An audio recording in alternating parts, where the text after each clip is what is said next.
Hello et bienvenue dans Mode d'emploi, le podcast incontournable des marques engagées. Je suis Audrey, styliste, consultante et hackeuse au service des entrepreneurs mode et lifestyle. Depuis 2018, j'accompagne les créateurs et créatrices pour donner vie à leurs projets en partageant les conseils et les secrets bien gardés des grandes marques pour réussir. Dans ce podcast, nous allons pirater les techniques et méthodes de l'industrie pour les mettre entre les mains de marques indépendantes comme la vôtre. Alors que vous souhaitez créer votre marque en partant de zéro ou lui donner un coup de boost en vendant plus et mieux, vous êtes au bon endroit. Mes très chères créatrices et créateurs, je suis ravie de vous retrouver pour un épisode spécial de la série La Notice. Le principe est simple, je publie une boîte à questions sur Instagram ou alors vous m'écrivez en message privé pour me soumettre votre problématique du moment, votre question. Et moi, je vous réponds dans un épisode de podcast en vous donnant ma notice sur mesure, rien que pour vous. Je vous dis en quelques étapes comment je ferais si j'étais à votre place. C'est un épisode court, concret, qui va à l'essentiel et qui est sans montage. C'est donc parti pour la notice du jour. C'est un sujet qui m'a été demandé en message privé par Jamila.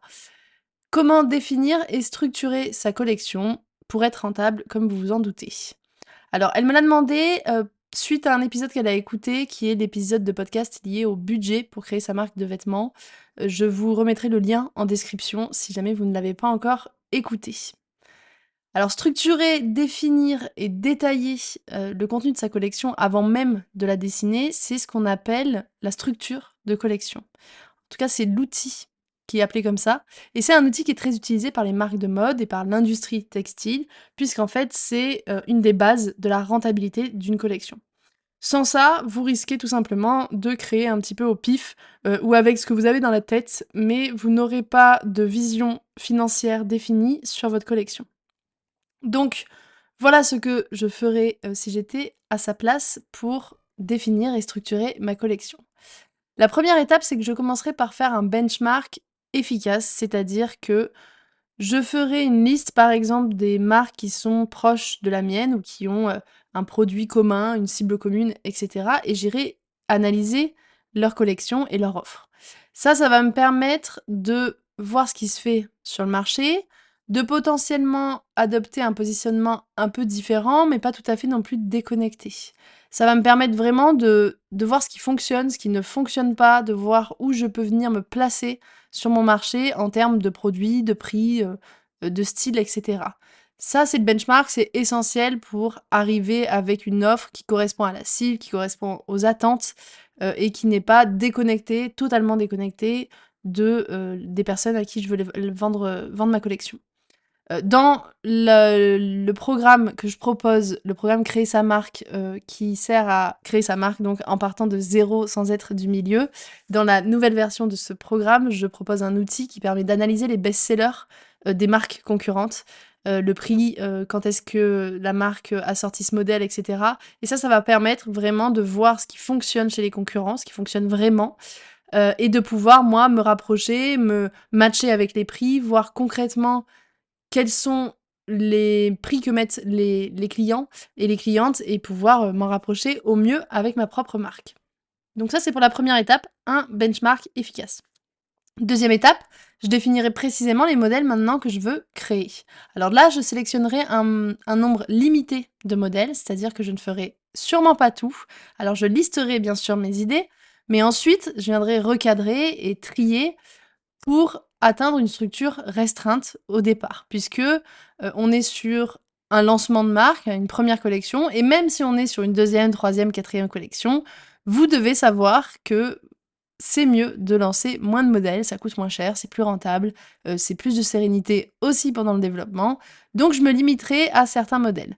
Ça permet aussi de garder un équilibre, et il faut réfléchir à la structure de collection comme ça, garder un équilibre dans la collection. Par exemple, avoir une largeur bien définie, une profondeur de collection bien définie également, et ne pas proposer des modèles qui pourraient se cannibaliser entre eux, ne pas mettre de l'argent sur des produits qui ne se vendront pas, enfin en gros, réfléchir sa collection de manière très stratégique pour créer des produits qui vont se vendre. Au-delà du style, le fait d'avoir une structure, de les imaginer en collection ensemble, même si on parle de 3, 4 modèles, 5 modèles, peu importe, ça reste une offre ensemble et ça reste un écosystème qui doit fonctionner ensemble. Donc, il faut avoir un certain équilibre, il faut réfléchir à une vraie stratégie d'offre, que ça soit en termes de prix, de quantité, de produits, etc. Donc, je définirai les modèles que je veux créer pour cette première collection. Je listerai mes idées d'un côté, je les garderai pour la suite, mais au début, je ferai quelque chose d'assez restreint pour maximiser mes chances de rentabilité. Troisième étape, je fixerai clairement les quantités à produire pour chaque modèle. C'est-à-dire que je déciderai précisément du nombre de pièces à fabriquer pour chacun de ces modèles-là, en tenant compte bien sûr de mon budget, de mon planning, des types de modèles que j'ai décidé de créer, en gros de tout ce qui va influencer les quantités à produire et les quantités à vendre. Et une fois de plus, le conseil que je donne tout le temps, c'est que je commencerai par produire de petites quantités, je ne verrai pas trop grand, pour éviter d'avoir trop d'invendus. Les invendus et le stock qui dort, c'est des pertes d'argent et c'est un signe de mauvaise santé pour une marque et pour une entreprise de manière générale. Donc je me fixerai des quantités de production et je ferai tout ça en fonction de mon budget, de mon planning et aussi des quantités que je dois vendre pour être rentable et de mon seuil de rentabilité. Ça, c'est pour la troisième étape. Et ça peut paraître bizarre de faire ça dès maintenant, alors qu'on n'a pas trouvé d'atelier peut-être, qu'on n'a pas encore défini qui va produire tout ça, mais en fait, il faut le faire dès maintenant. L'erreur, ce serait d'attendre justement d'avoir un atelier pour valider ces quantités de production. Quatrième étape, je calculerai les coûts précis pour chaque modèle. Je me fixerai des coûts précis pour vraiment chacun de mes modèles, chaque déclinaison couleur, etc. Le prix de vente, le prix de revient, le taux de marge. Je ferai tout ça avec les infos que j'ai récoltées pendant mon benchmark et avec, par exemple, l'outil que je propose dans le programme Créer sa marque, qui est le Cost Cooker version premium, c'est-à-dire que je propose le Cost Cooker en version gratuite sur mon site internet et dans le programme Créer sa marque, je le propose en version premium.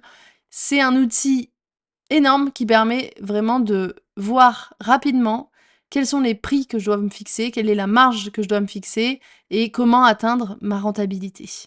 Donc avec ces outils-là et avec les infos que j'ai récoltées dans le benchmark, je fixerai des coûts précis pour chacun des modèles. Et là aussi, on peut trouver ça étrange de le faire dès maintenant, sans avoir de devis d'atelier, mais là aussi c'est une énorme erreur que d'attendre les devis d'atelier pour fixer des prix. Et enfin, cinquième et dernière étape, je vérifierai attentivement la rentabilité de ma collection. Alors si j'ai bien suivi mon process, que j'ai utilisé les outils que je mets à dispo dans le programme Créer sa marque, etc., normalement, il n'y aura pas trop de soucis de ce côté-là. Si c'est pas le cas, je vais quand même vérifier ce que je viens de faire dans ma structure de collection pour calculer la rentabilité de chaque pièce et surtout, calculer la rentabilité même si je ne vends pas tout. C'est-à-dire que même si j'ai un taux d'écoulement qui est moyen ou qui est faible, je vais voir à quel moment je suis rentable, à quel taux d'écoulement, j'atteins ce seuil de rentabilité que je vise d'atteindre, voire de dépasser. Je regarde donc si je ne vends pas tout, je regarde aussi si je fais des promos parce que en général, on va pas vendre au prix, plein, ne serait-ce que parce qu'on va mettre, un petit pop-up sur le site, qui offre 10 de réduction sur la première commande, ne serait-ce que parce que quand on va se lancer, on va proposer une réduction, parce qu'on va lancer des précommandes et donc on veut, attirer et convaincre les personnes d'acheter dès maintenant. Donc voilà, tout ça fait que mon prix de vente réel ne sera pas le prix de vente réel. Vous voyez ce que je veux dire? Ce sera pas celui que j'aurais fixé dans ma structure de collection.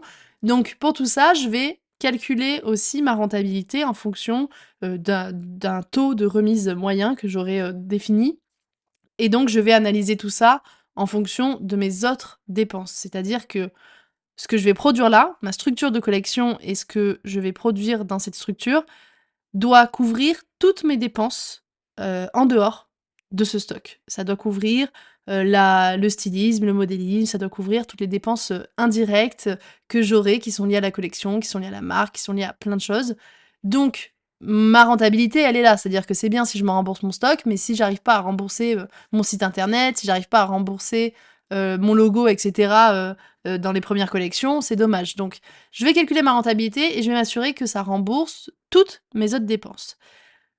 Une fois de plus, dans le programme Créer sa marque, il y a différents outils, mais il y a un outil de budget prévisionnel qui sert à calculer exactement ça en entrant quelques petites infos. ça va calculer la rentabilité, le seuil de rentabilité à atteindre, le taux d'écoulement. Ça va calculer les autres dépenses aussi, justement, comment les rentabiliser rapidement, sous combien de temps, etc. Ça permet de vraiment visualiser l'avenir et les premiers mois financiers de ma marque. Et ça va me permettre d'avoir une direction. Bien sûr, rien n'est figé, on peut ajuster, mais ça permet d'avoir une direction claire grâce à un outil qui prend en compte les spécificités du textile et toutes les dépenses qui sont vraiment spécifiques à la création d'une marque et de sa première collection. Voilà pour cette notice. J'espère qu'elle aura aidé les personnes qui se posaient cette question. Si c'est ton cas, n'hésite pas à me laisser un commentaire et 5 étoiles sur la plateforme d'écoute de ton choix en guise de récompense. Mes très chères créatrices et créateurs, merci d'avoir été à l'écoute. Continuez de transformer vos rêves en réalité. Prenez soin de vous et à bientôt pour un nouvel épisode.